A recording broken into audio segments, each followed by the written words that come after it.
G'day watchers, welcome back to the channel. Today I am featuring another piece from Squale or Squale, as some French speakers have told me that it is actually a monosyllabic word. So this watch is courtesy again of Jeremy, a local enthusiast and supporter who has kindly made this piece available for review. So a quick shout out to Jeremy. So in this case, this one actually comes in this leather carry case rather than a standard box as other Squale watches I have reviewed have been. So this is an interesting change up here. Okay, so that's it. This one might be for straps, I guess, that pocket, but that's the instruction manual. So I'll just quickly show that to you. So, you know, that nice blue Von, Von symbol there for Von Buren, which was the original family. Blue Squale manual, so user guide and international warranty, English language in the first 15 pages. Okay, so there you go. Congratulations, buying a Squale, blah, blah, blah. Important notes. And then the actual use, as you might expect, is fairly basic, right? It's just a three-hander date, so most of us won't need a manual to figure out how to use that. Notes there, international warranty, and then it goes on to explanation of water resistant rating, care and precaution, in case you missed it. I mean, it goes into a little bit more detail, and then it moves on to chronographs, which are not really relevant to this particular model. Okay, so that's just a quick look at that manual, and let's just show you the watch, which is in this part of the carry case here. Okay, so that's just the leather carry case there. You're going to put that aside, open this up, and show you the watch in a little bit more detail.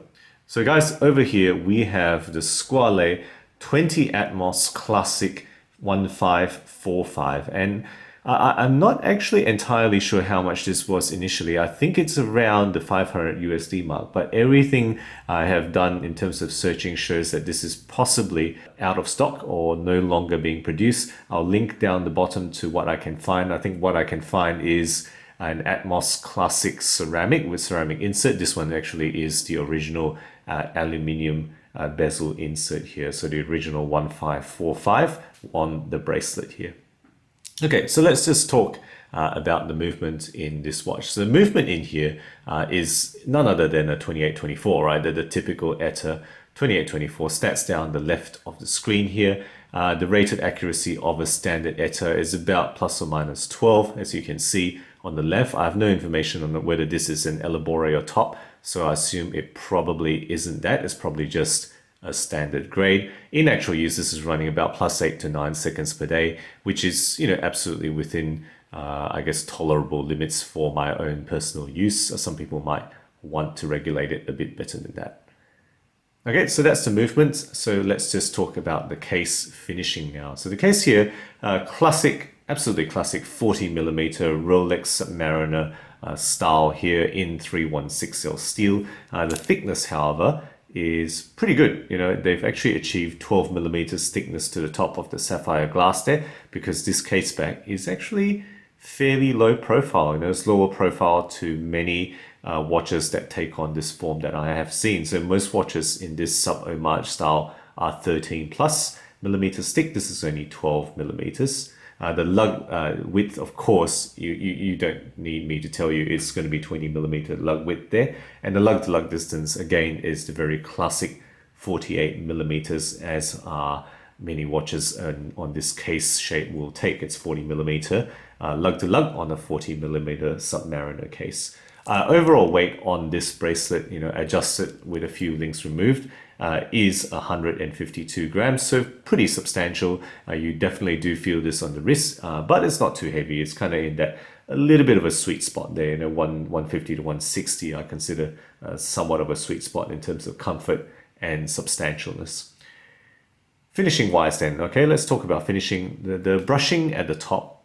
This watch has been used quite a bit, but hopefully you can see some of the brushing has still been preserved. It's actually circular brushing on the top surface of the lugs there. It transitions to polished on the sides, so is the bezel as well, polished sides on that bezel, as well as the case bottom. The bottom surfaces of the lugs there are also polished. The case back itself has a bit of a circular brushing, okay, around the side there, and then there's a polished surface, and then that etching in the middle where that Squale logo is. Okay, so that's really the finishing on this particular case here. The case back itself is of course going to be screwed down on the watch like this, and that crown is got a bit of a signage there, like that, you know, again that Von logo there. So that screw down crown, the rating on this watch is in the name, right? 20 Atmos for 20 atmospheres or 200 meters water resistant rating here. Okay, so let's just talk about the dial now. So the dial here is actually a gloss finish with applied Submariner style logos. Okay, you can see it in the macro shots I'll put here. It's got printed details all over, including the Squale at the top, the symbol at the bottom, Swiss made right at the 6 o'clock position, as well as the open chapter ring all the way around the face there. The handset is the classic Mercedes hand, including the lollipop for the seconds there. And it does have lume on all the usual spots, including the bezel pip. The bezel pip in this case is relatively weak, actually. There's not much lume on that. And I'll put a rim shot right here, of course, for you guys to appreciate how it looks like. Okay, surrounding the dial is a unidirectional dive style bezel. Of course, it is a 120 click bezel. So let me just show it to you. Okay, minimal play, but I'll say this is pretty firm. You do have to get a good grip on it to turn it. So probably a little bit too firm for my liking, but you know, well made, very minimal play. So, you know, if you like bezels to be firm, this certainly is a very tightly constructed and fitted bezel here with that aluminium insert that you can see. I already mentioned that earlier in this video. On top of that, on top of the dial is a classic flat sapphire crystal with a Rolex style Cyclops magnifier. In this case, it's actually pretty nicely done in terms of the function. It does seem to magnify a proper 2.5 times. Hopefully you can see that date is actually pretty large there, unlike, for example, Invicta doesn't, you know, reach anywhere near that size, I would think. Okay, so that's really what I have to say about the case. Now moving on to the bracelet here is actually completely brushed on the top surface of this oyster style 3-piece pulling bracelet, polished on the side. And I'll just show you, it does have those nice screw links. So it's nice that they've gone for screw link adjustment here. The clasps, right? Squale signage there, brushed, possibly the weakest part of the watch because it is just pressed metal. You can see that housing there, as well as that keeper. The arms are a little bit more solid, right? As is this dive extension is, you know, pretty, you know, solid chunks there. So that's pretty good. That's a bit different there, but the clasp itself is relatively weak. Okay, so that's really the description of the entire watch. I also mentioned that there are 4 micro adjustment holes on that clasp there. And here it is, a wrist shot for you guys. Very classic 40mm sub-style case. You've seen this probably umpteen times on videos.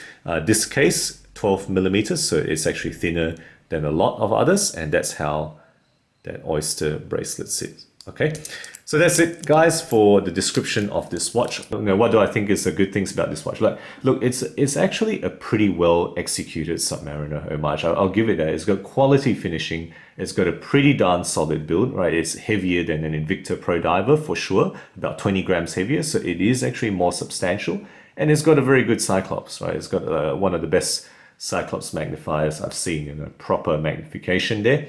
And, you know, the case construction, despite it being solid, you know, feels very solid, feels substantial. They've still also managed a, you know, pretty low profile case back for that 12mm thickness. So that's pretty well done, I think, you know, in terms of in comparison with other, you know, Submariner style homages. What are the weaknesses? Well, I'll say that ultimately, it is another sub-homage. So if you don't like homage watches, particularly if you don't like Submariner homages, which are really the most common ones you will see, you won't like this watch. You won't actually get this watch, right? So you got to be able to, I guess, you be accepting of Homage style watches if you're going to consider this, and some people just won't, and that's okay. You know, I don't mind them, but some people will not take an Homage style watch. And then I'll say, I mentioned this before as well, the bezel is rather firm, a little bit too firm for my liking, and some people would in fact complain about that. I will say also the lume, despite it being super luminova, is relatively weak. It doesn't last through the night, so it's probably a relatively thin application of super luminova, much like Spinnaker watches, I would say. And then lastly, just to note again, the weakest part of the watch would be this clasp housing, a la, you know, Spinnaker, a la Steinhardt as well tend to use pressed metal here. So, you know, it's not alone in this category at the 500 USD price point, but I just wish, you know, that would step up a little bit. So guys, there we go. That's my thoughts on this watch, which a lot of people have mentioned, you know, whether I would review the Squale Submariner. So here it is. So thank you again, Jeremy, for lending me this the first time I featured this particular watch. And I think I'm going to do a bit of a head-to-head with another watch just to, you know, show a bit more of a comparison. So guys, if you like my videos, do consider subscribing. New content every week, always aiming to be objective and unbiased about all things horology. Thank you again for sticking with me, and as always, I'll catch you guys next time.